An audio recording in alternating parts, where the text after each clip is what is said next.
In this session, we'll be exploring how managers and leaders are making decisions using probability more often than they probably realize. The learning objectives here are to look at the role that probability plays in decision-making process. You'll have the capability to compute probability using some numerical measures of likelihood and occurrence, identify different methods commonly used to assign probabilities and when you should be using them, and we'll also be looking at different ways that you can use some computational laws for computing probabilities for events. So let's get started. The future is already here. It's just not evenly distributed. Probability is pretty much like this. We're going to be looking at how different events are happening, but maybe they're not happening equally for a number of different reasons. Maybe they depend on something else, or we have some information that might help us make a better decision based on our experience and intuition. All of that can be explored more with probability. This reminds me of a situation described very interestingly by Charles Whelan in his book Naked Statistics in 2013. And he tells the story of the Schlitz Brewing Company in 1981 that spent a total of $1.7 million on a marketing campaign for its flagship beer. Now, for those of you that might be familiar with the Super Bowl here in the United States, it attracts the attention of a large number of people. Even back in 1981, the audience was estimated to be well over 100 million worldwide that was watching two teams play American-style football. And Schlitz decided to conduct a live taste test on the air at halftime during the game, so it was guaranteed to have a lot of attention. They were pitting their beer up against a key premium competitor, which was Michelob Ultra beer, Michelob beer at the time. And the test was requiring all of the people that were going to be filmed tasting the beer to be current Michelob drinkers. This was really strategic and very smart. They must have had a statistician working for them because clearly it was not just a branding reason why they were doing this. That is, every single time a Michelob drinker chose Schlitz in favor of Schlitz, it was good for their brand. But statistically, it was going to be very likely that was going to be the occurrence, that Michelob drinkers would in fact choose Schlitz.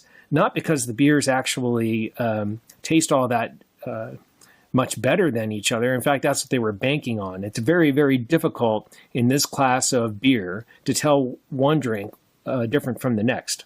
So they knew this, and they were counting on that in the statistics. And so halftime came, and wouldn't you know it, out of the 100 people that actually did do the taste test live on air, exactly half of them did choose Schlitz beer, which is exactly what the probability will have shown. And by the time our time is done together, you'll understand why this was a really savvy marketing move. But it's something that you can take to heart. Maybe you can use this for your own decision making.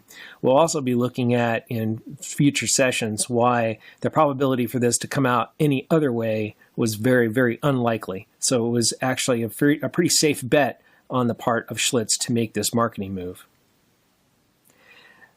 Managers are really making decisions like this all the time. Maybe not to the degree that the Schlitz investment required $1.7 million to do that taste test during halftime. But managers have to base their decisions on uncertainties, which is exactly what a probability is. What are the chances that sales are going to increase or decrease profit? Or what's the likelihood of a new assembly method that could increase productivity? Or what are the odds that a new investment will be profitable? All of these things are indicators that we're dealing with probability when you're hearing words like likelihood or chances or odds. And intuitively, you probably know this, but maybe we can spend some more time to actually calculate what that means and make you a more effective decision maker. It's important to understand that probabilities are really just a likelihood of an event on a measure from 0 to 1. If an event is very unlikely to occur, it'll have a value of probability that's very close to 0. And as the chance increases that the event is going to occur, it will equal all the way up to 1. So with absolute certainty or near certainty that some event's going to happen.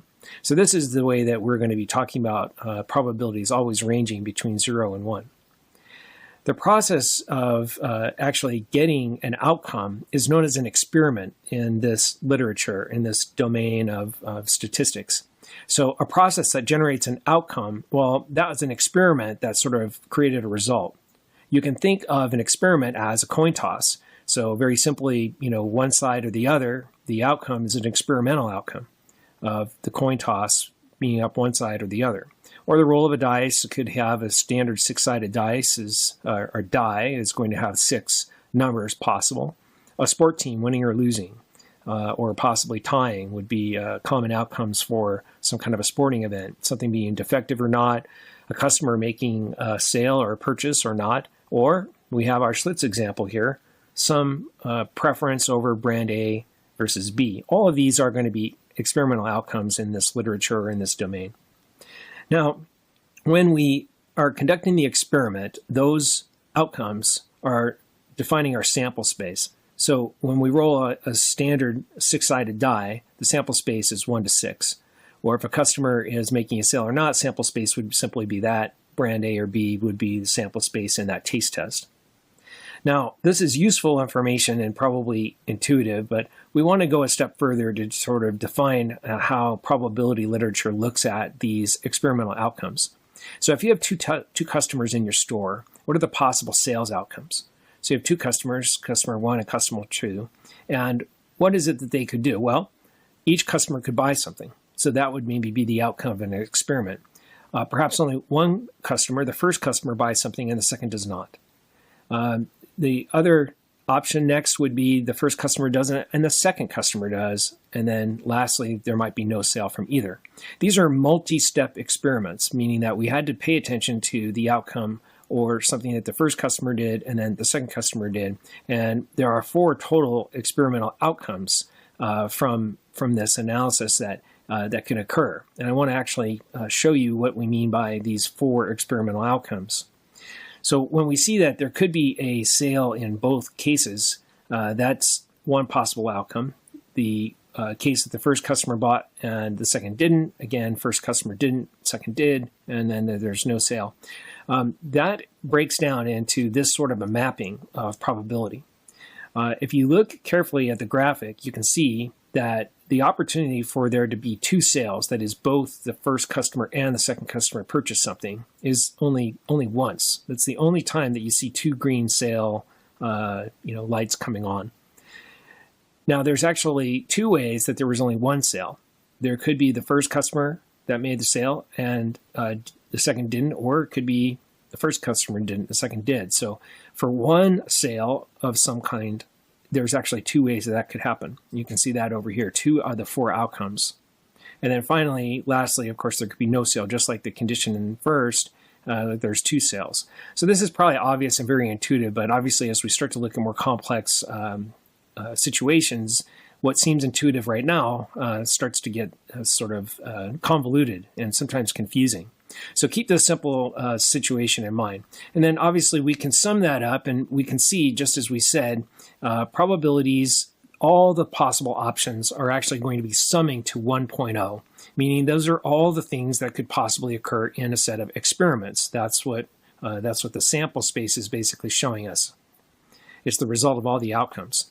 Now we can also see that this way if we graph it. So just looking at the total sales, we see here that the most likely option for one sale, which is occurring 50% of the time, or 0.5 probability, if we charted that, it's very clear in some kind of a graphical sense that this has got to be the most frequently occurring outcome. And we've been looking at frequencies in SPSS, so it's very helpful to see it this way, that this is basically just a frequency chart of probabilities. And the probability of at least one sale is the most frequent at 0.5. And then we have the other 2 options of no sale or 2 sales in a row at 0.25 probability each. Now, this is another tool that we can use to actually look at how this is designed is called a tree diagram. A tree diagram is basically saying the probability of the first customer doing something, either sale or no sale, is obviously split 50-50. They either buy something or they don't buy something. Then the multi-step experiment is illustrated here. The second customer also has each option available to him or her at each step of the way. So the first customer in this case has made a purchase. The second customer either makes a purchase or does not make a purchase. This is a situation here where they both have made a sale, and so we simply multiply the two steps along the way of the probabilities, and that gives us the 0.25 that we see in total probability. As we go down the list, this is just going to recreate the table that we've already seen, but it's just another way of illustrating it. And sometimes these are helpful if you want to try to think about the possibilities of what you're looking at in your domain. So sale, no sale, that's also giving us a 0.25. No sale, sale, that gives us 0.25. And no sale, and you can see that they're going to add up to 1.0. Now, obviously, if we summed this, as in the last graphic, of the most likely options, outcomes of the experiment, it is going to be the same situation with no sale occurring for 50% of the total probabilities, and then 25 here for the other situation where two sales have occurred or no sale occurred in both. So it's really just another way of representing the same data, which I've done here. Now, as this gets more complicated with multi-step experiments, we need some tools that can help us intuit this more quickly, because the math is going to really help us here. And we're just going to review three today: product rule, combinations rule, and permutations rule. If you've ever played a lottery, a lot of these examples will feel somewhat familiar. Product rule is, let's take the case where we have two customers. So again, we're back to the situation of sale and no sale. For each of the customers. Those are the possible outcomes of the effectively experiment of that would be in the sample space. So if we have a two-step experiment here of N1 and N2 with both these two outcomes, we know that because there's two outcomes for possible customer one and two outcomes for two, there's four total outcomes. We've already established that. But in a 6-customer experiment, we can see that the number of outcomes gets rather large quickly. So if we had 6 customers, each with those same choices, there's 64 possible outcomes. Now just imagine all the outcomes that a standard vendor would have in their store at any day of the week. And imagine actually trying to do some kind of a tree diagram or some kind of graphic to represent all the possible outcomes. It would get very unwieldy very quickly, which is why we need more arithmetic to actually look at these options. So here's another way of representing that with a die. So if I rolled a standard 6-sided die 3 times, each time you could have obviously 1 through 6 come up, and so the product rule is showing me all the outcomes, 6 times 6 times 6, 216 outcomes. I definitely don't want to be graphing that on PowerPoint today. So the product rule states, use this when the examples involve that you're choosing some kind of object from N total. And if selection order matters, and there is what the literature says in this space, replacement. I think this is a bit convoluted and hard to understand, but let's look at an example. In a lottery with 6 jars filled with ping pong balls numbered 1 to 50, to win the lottery, you must guess each number in order from each jar. Well, that's pretty common. I mean, you can imagine that, and maybe you've actually seen lotteries that have something like this, where you have to select the ping pong balls in there in order from each jar in order to win. Now, that is entirely equivalent, because of the product rule, to this situation. A lottery jar is filled with ping pong balls numbered 1 to 50, and to win, you must guess each number selected in order 6 times. And each time that you choose one or select one, it's replaced. So 50 in each are available every time. You can see, or if you intuit this, both of these situations are totally equivalent to each other. So it would look something like this with the product rule. So we've really advanced now, going from the situation where we just had 2 customers with 2 possible sales or 4 outcomes. You can see very quickly the number of possible options or outcomes just now with these 6 jars is quite large. 15 billion different unique ways to win the lottery, which is why some people just don't play lottery, because it's very unlikely that you're going to be able to do that. So that's what the product rule helps us understand.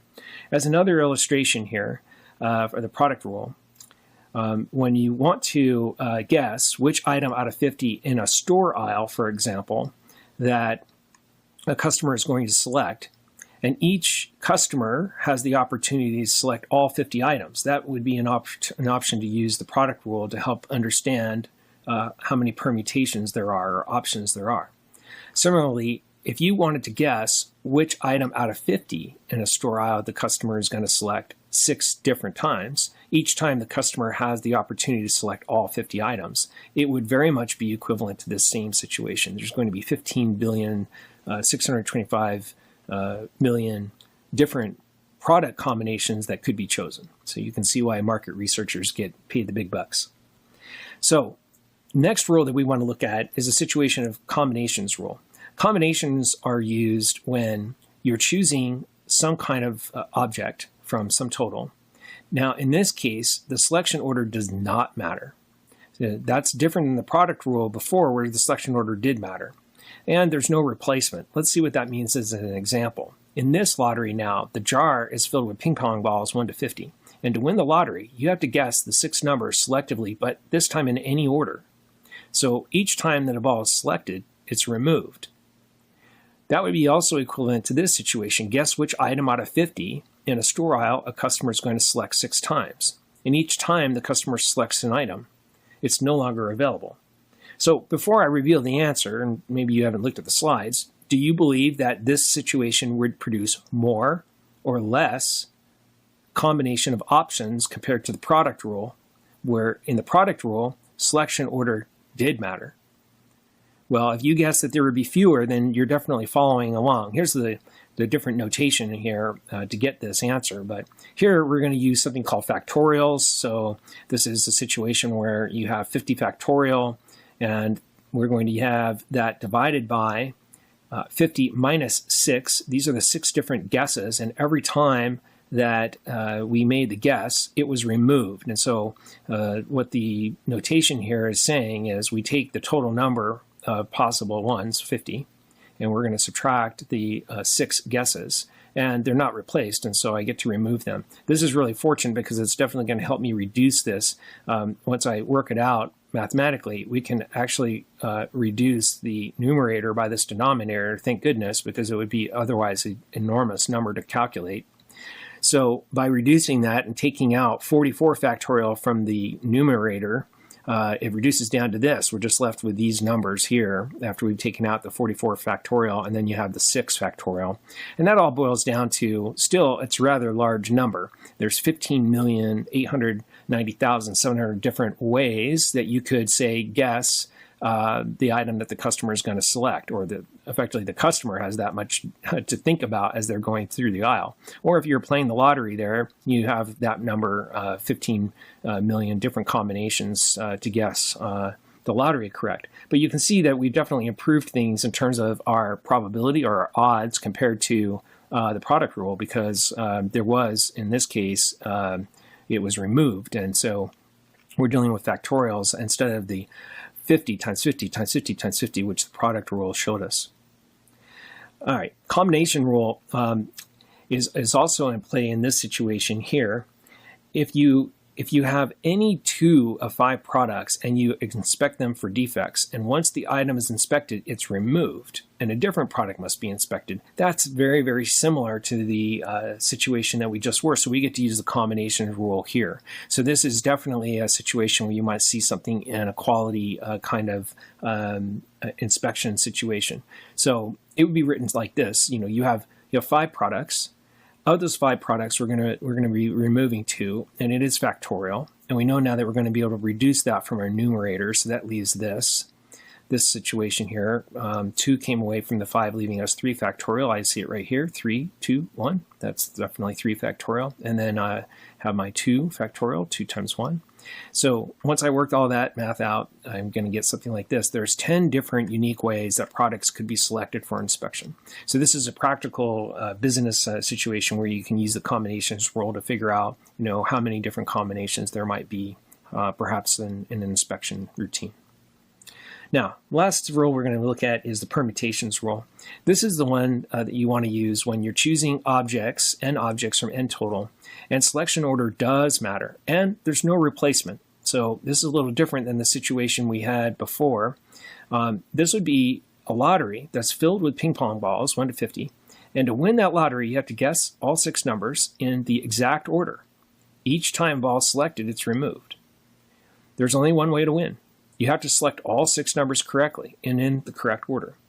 Now, I think there are a lot of lotteries that are similar to this as well. So, again, you have some notation there to help you. But here's what it breaks down and how you'd actually think about that. We have 50 factorial divided by the 50 minus 6 factorial. So it's a very similar situation than before. Comparing the prior rules that we looked at, the notation should look similar. And you can see how it's going to reduce down. So you can already see we're going to deal with slightly fewer total combinations than we saw in the very first case. And that's the situation that we have here. It's still a lot, 11 billion, but it's fewer than we looked at in the first case with the product combinations where every single time you have everything available, because in this case, things are removed. And so whenever you see that it's removed, you know that you're dealing with a factorial in the notation. So that's going to reduce the total. So there are 11,441,304,000 different combinations that could actually win that lottery. So maybe you want to set out and play that. Here's another example just to illustrate this a little bit, because in this situation, order does matter. If you have this situation where your products V, W, X, Z, Y, Z, here the combination of VW is different than the combination of WV because order does matter and there's no replacement. So when you're going to select 2 of your 5 products this time in some specific order and then you're going to inspect them, once the item's inspected, it's removed and you have to find a different product. So what would that notation look like? Well, I've got 5 factorial here. I started with a 5, and I definitely have some items being removed. So I have 2 being removed from the denominator. So that breaks down like this, and now I have 20 different unique ways that you could actually inspect the product. So the order is coming into effect here. It's having an impact on the total number of combinations compared to the combinations rule when we had 5 products and order did not matter. This number was 10. So we can see here that there's definitely more. And there's more because the combination of order is now part of what's being counted up.